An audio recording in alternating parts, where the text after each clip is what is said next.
This is a story you will love. Titled, What Was Meant to Break Me. Subscribe to Helen Gold Tales channel. Zane stood quietly in the doorway of the kitchen, watching Ivy blend her usual morning smoothie. The hum of the blender filled their small apartment.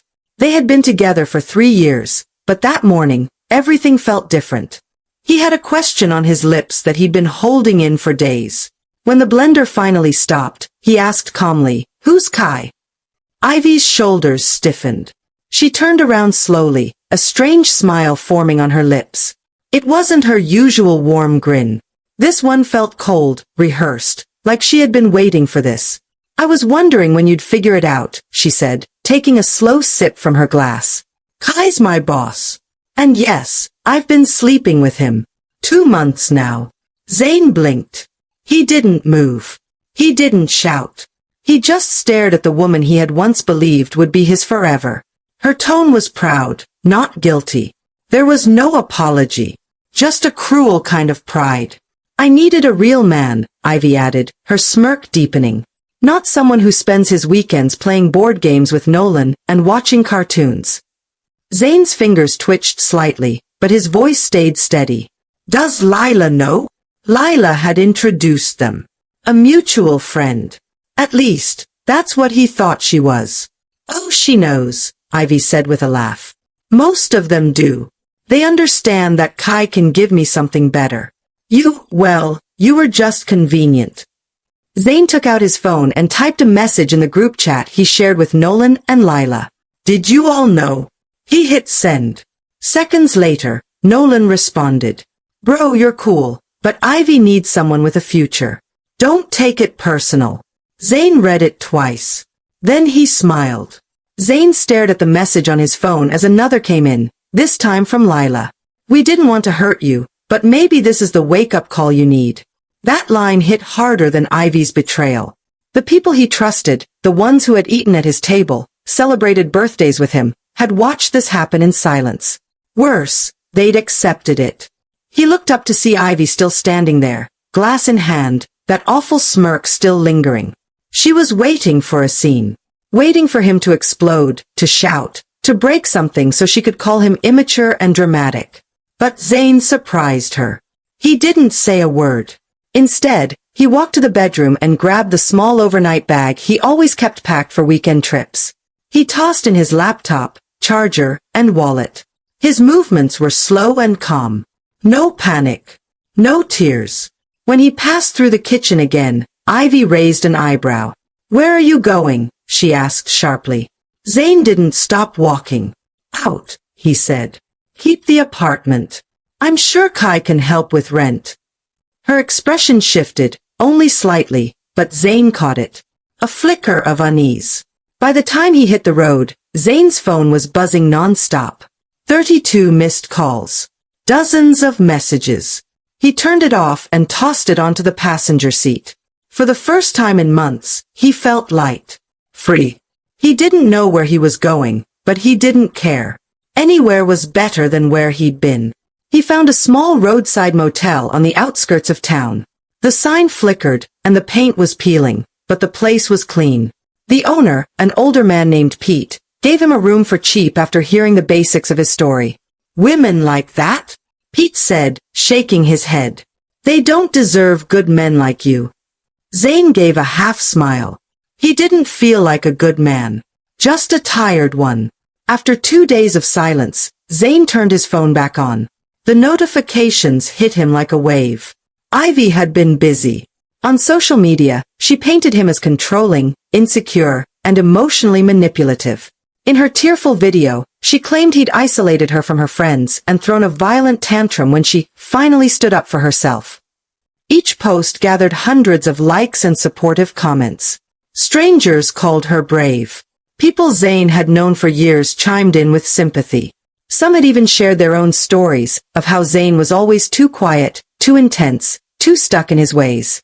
But what shocked him most was the email from his company.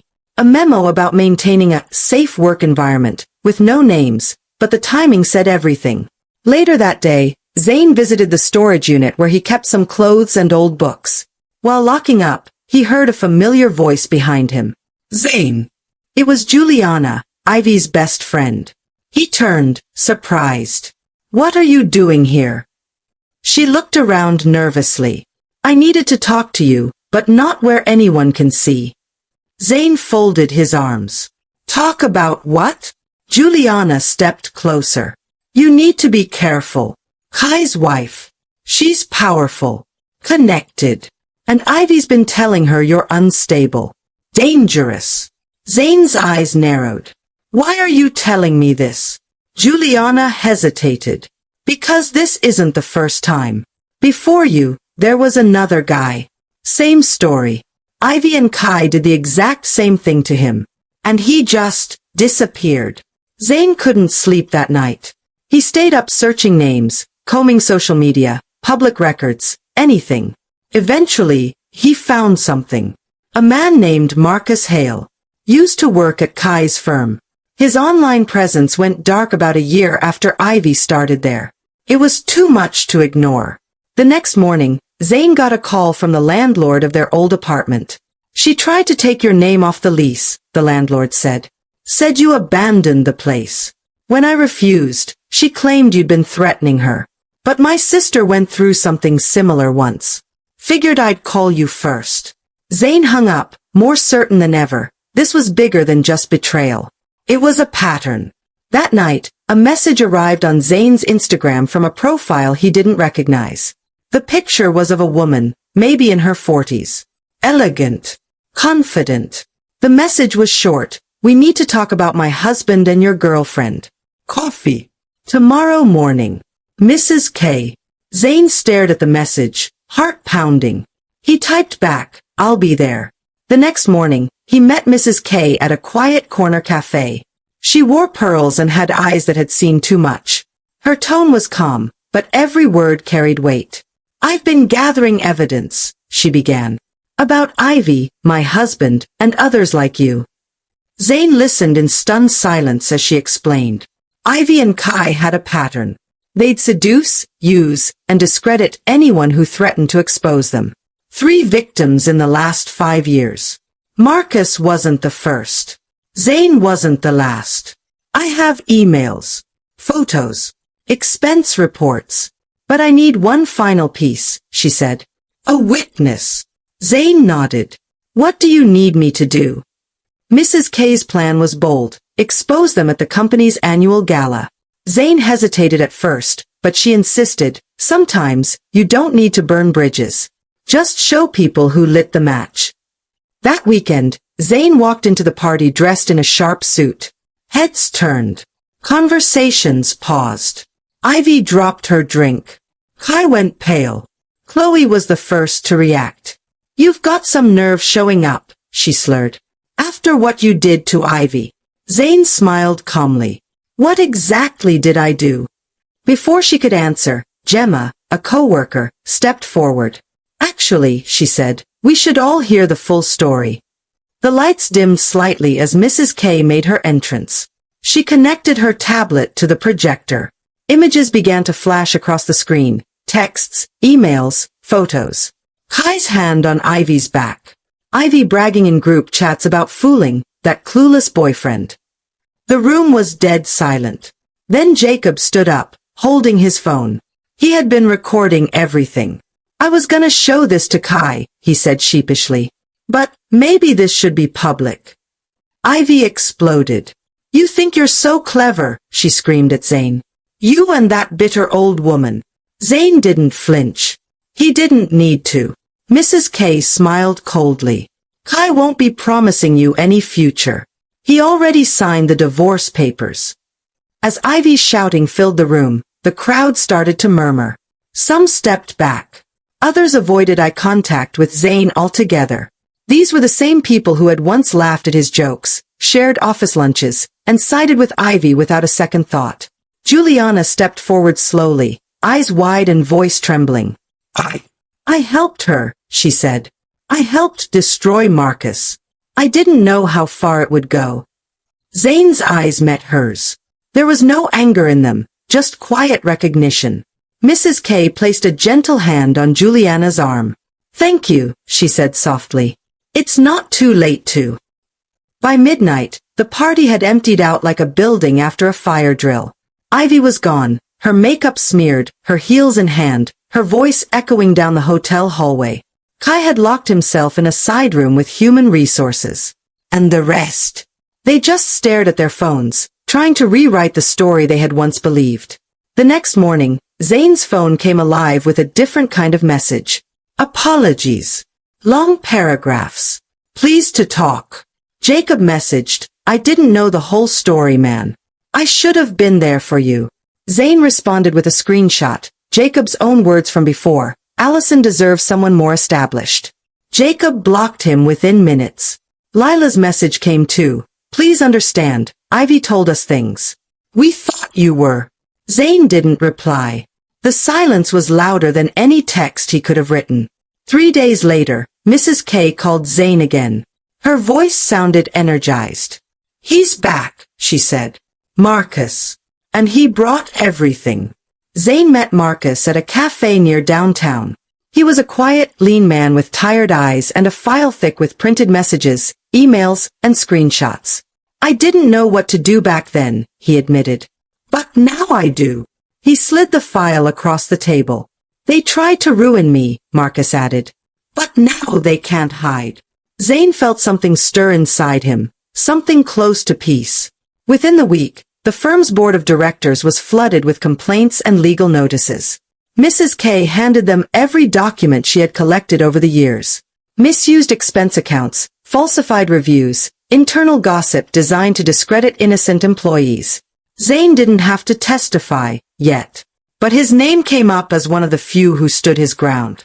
More former employees came forward, each with stories like Marcus's. Each with evidence. It wasn't just an affair anymore.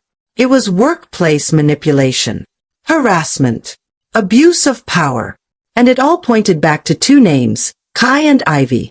Ivy tried to fight back. She released another tearful video, claiming she was the real victim, that she had been manipulated by Kai, used and discarded, and now attacked by jealous men. It didn't land the way the first one did. Juliana had had enough.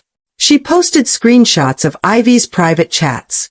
Messages where she mocked Marcus, bragged about sleeping with Kai to get ahead, and laughed about how easy it was to control people. The internet turned. Commenters who once praised Ivy now called her out. Old friends started unfollowing. Her Instagram lost thousands of followers in a day. One afternoon, Pete called Zane at work. That girl you told me about? Pete said. She's outside, making a scene in the parking lot. Zane arrived slowly, not in a rush. Ivy was sitting on the hood of his car, sunglasses on, holding a thick envelope. I have dirt on everyone, she said, her voice shaking. If you don't help me stop this, I'll release it all. Zane didn't even flinch. Go ahead, he said. Burn what's left. Just make sure you're ready to live with the smoke. She tossed the envelope at him. Inside were printed screenshots, private chats, evidence of her manipulating people for years. Zane photographed every page, then handed it back. You think I won't do it? Ivy screamed. No, Zane replied, his voice calm. I think you already did. And it got you here. People had gathered, watching the confrontation from a distance. Ivy trembled, her hands clenched. Then, in a dramatic show, she tore the envelope to shreds. You'll all regret this, she shouted, her voice cracking. Someone filmed it. And within hours, the video was everywhere, captioned, The Fall of Ivy, from smirk to screams. Even Pete chuckled that evening. You handled that like a champ. Zane just smiled, finally feeling the weight begin to lift. The company issued a statement 2 days later. Kai and Ivy were both officially terminated. Investigations revealed years of misconduct, and the lawsuits continued piling up. Mrs. K finalized her divorce. She got the house, the cars, most of the assets, and Kai's severance package was frozen to cover legal fees. As for Ivy, she disappeared from social media. Word spread that she had moved back in with her parents in a different state. Her once crowded online fanbase had vanished. Zane felt no victory, just closure. Zane signed the lease on a small apartment. It wasn't big, but it was bright, with wide windows and quiet mornings. He got a promotion at work, too, nothing dramatic, but enough to remind him he was more than what Ivy ever made him feel like. A few weeks later, he met someone new. Her name was Mia. She was soft-spoken, steady, and kind. They talked for hours about music, books, and the little things that made life worth living. There was no rush. Just a calm start. On a walk with Mia one evening, Zane said, "You know, the best revenge isn't shouting or proving them wrong. It's this." She looked at him, puzzled. "This?" "Yeah," he smiled. "Living, loving, and letting people destroy themselves." She laughed softly. "That sounds like peace." He nodded, taking her hand. It was peace. And it was just the beginning. Zane didn't expect to hear from Lila again, but a message popped up one quiet Sunday. "You were always the better person. I hope you find happiness." He didn't reply. Some doors were better left shut. He had no anger, no bitterness, just distance. That was enough. He donated the last of Ivy's forgotten things, a scarf, a few books, a mug she'd once claimed was her favorite. The final piece was an old photo of the two of them on their first vacation together. He looked at it once, then placed it face down in the trash. Some memories don't deserve to be framed. One afternoon, Marcus called. "They offered a settlement," he said. "I'm taking it. Then I'm moving abroad. Starting fresh." "Good for you," Zane replied. "You deserve peace." "So do you, brother," Marcus said. "You stood your ground." That night, Zane sat on his balcony with a cup of tea. He stared at the stars and thought about everything he'd lost, and everything he'd gained. He wasn't broken anymore. He was rebuilding. The betrayal left scars, no doubt. But scars weren't signs of weakness, they were proof of healing. Zane learned to trust again, not by forgetting the pain but by understanding it. His circle was smaller now, tighter. Real friends, honest people. And Mia. She never tried to replace anything. She simply stayed, steady, warm, present. "You don't flinch when I pull away," Zane told her one evening. "That's because I know you'll come back," she said. "When you're ready." And he always did. Jacob tried again. He showed up at Zane's new apartment uninvited, holding a six-pack of beer and a paper bag. "I was wrong," he said. "You didn't deserve what happened. I was selfish." Zane let him speak. He didn't interrupt. When Jacob finished, Zane nodded. "Thanks for saying it." They sat in silence for a while. Zane didn't forget. But maybe he forgave. Weeks passed. One morning, an envelope appeared in Zane's mailbox. No return address. Just his name.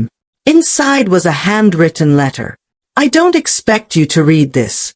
I don't expect forgiveness. I never thought you'd leave. I thought you'd fight for me. I was wrong about everything. Ivy." Zane folded the letter and placed it in a drawer he rarely opened. Some endings didn't need responses. Zane started running in the mornings. He got into cooking. He read books he'd long forgotten on his shelf. Mia joined him sometimes. Other days, she let him have his silence. On his birthday, she made him a cake and left a small card, to the man who found himself when everyone else left. "Happy birthday, Zane." He teared up quietly and kissed her forehead. One afternoon, Zane visited the park where he and Ivy had shared their first picnic. It was empty, peaceful. He sat on the same bench and whispered, "Thank you." Not to her, but to the universe. For revealing the truth. For pulling him out of a life that had been draining him. For making space for something better. Mia's hand in his felt like home. They didn't talk about forever, or marriage, or timelines. They just lived. One day at a time. Sometimes, they danced in the kitchen. Sometimes, they fell asleep mid-conversation.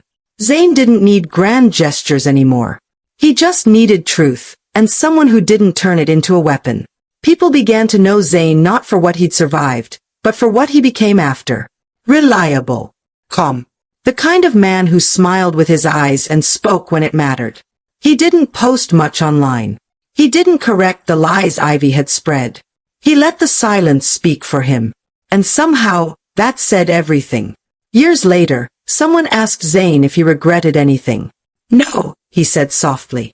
Because everything that broke me taught me how to build something better. He stood in the doorway of his new home, watching Mia read on the couch, the sun casting golden lines across her face. He smiled to himself, grabbed his keys, and stepped outside. He didn't run from the past. He simply walked into the future. And this time, he wasn't alone.